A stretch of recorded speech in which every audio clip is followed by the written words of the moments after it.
Perogol, penyiksa, pembunuh terkejam yang pernah tercatat dalam sejarah. Apa yang menyebabkan dia ni viral adalah sebab dia simpan gambar terakhir mangsa sebelum dia membunuh mangsa tu. The Truck Stop Killer atau nama sebenar dia adalah Robert Benjamin Rhodes, merupakan seorang perogol dan pembunuh bersiri dahsyat di Amerika Syarikat. Dia diyakini telah menyiksa, merogol dan membunuh seramai lebih daripada 50 orang wanita dari tahun 1975 hingga 1990. Robert ni, dia dilahirkan pada 22 November 1945 bertempat di Bluffs, Amerika Syarikat. Robert ni memang dia bermasalah sejak dari remaja lagi, di mana dia sering terlibat dalam pergaduhan dan melakukan aktiviti pecah masuk kereta. Selepas tamat sekolah menengah, Robert ni mengikut jejak langkah bapa dia untuk menjadi seorang anggota tentera laut. Reputasi Robert dalam perkhidmatan tentera tu bagaimanapun telah tercemar setelah bapanya ditangkap atas tuduhan mencabul seorang budak perempuan berumur 12 tahun.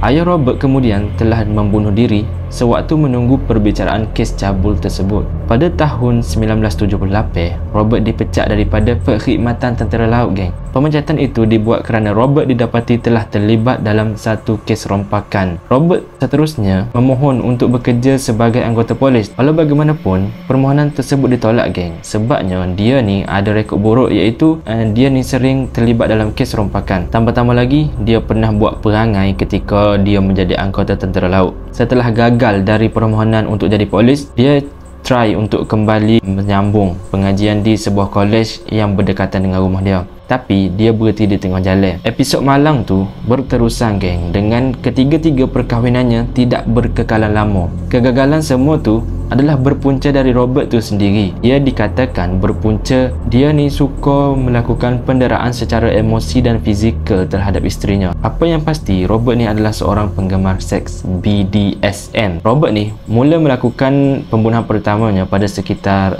bulan Januari 1990 dengan pembunuhan pasangan suami isteri pengembara yang bernama Douglas Ziskowski dan Patricia Sanders Walsh. Macam itulah sebut nama dia. Robert telah mempelawa pasangan suami isteri tersebut untuk menaiki trak miliknya yang dia ubah trak dia tu sesuai untuk menjadi tempat penyiksaan. Di ruang belakang trak tu mempunyai beberapa peralatan yang digunakan oleh Robert untuk menyiksa mangsanya seperti cemeti, jarum, gari, cangkuk besi dan lain-lain lagi peralatan tajam. Robert telah menembak mati Douglas sebelum membuang mayat lelaki tersebut di tepi jalan raya. Patricia pula dikurung selama seminggu hanya untuk diseksa dan dirogol secara berulang kali. Pengakhiran nasib Patricia, dia turut dibunuh Robert, lalu mayatnya dibuang di kawasan Millard County, Utah. Lebih kurang sebulan sesudah kematian Patricia, giliran seorang wanita berusia 18 tahun pula menjadi mangsa penculikan Robert. Wanita tersebut bernasib baik apabila Robert sudi untuk melepaskannya dengan syarat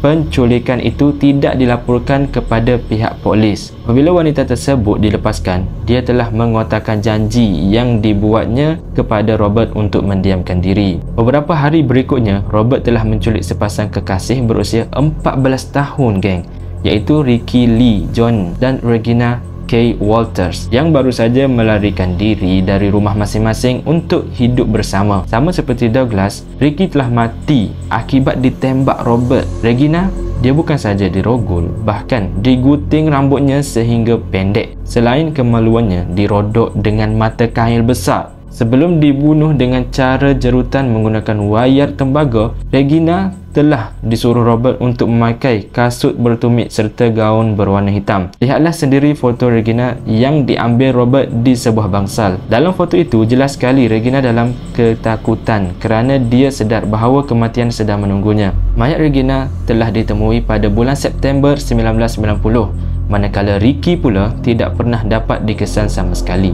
Sepandan-pandan tumpai melompat akhirnya akan jatuh ke tanah juga. Itulah pepatah yang sesuai. Begitulah juga dengan nasib Robert. dia telah ditangkap oleh pihak berkuasa pada 1 April 1990. Pada mulanya, seorang pegawai petrol mendapati lampu kecemasan truk Robert didapati dalam keadaan terpasang. Sewaktu pegawai petrol tersebut melakukan pemeriksaan dengan niat sebenarnya adalah untuk memberikan bantuan kepada Robert. Tapi, tiba-tiba polis itu terdengar suara jeritan seorang perempuan meminta tolong dari dalam truk itu sekaligus membongkarkan rahsia gelap Robert. Jumlah keseluruhan mangsa Robert dipercayai lebih dari 50 orang, geng. Dengan kebanyakan mangsa adalah terdiri daripada pelacur dan pengembara. Boleh jadi juga mangsa pembunuhan Robert adalah lebih daripada angka tersebut. Berhubung dengan keputusan perbicaraan kes, Robert yang didapati bersalah atas 2 pertuduhan melakukan pembunuhan telah dijatuhkan 2 hukuman penjara seumur hidup. Hingga setakat artikel ini ditulis, Robert yang kini sudah pun berusia 76 tahun masih lagi menjalani hukuman penjaranya di pusat tahanan Menard, Chester, Illinois.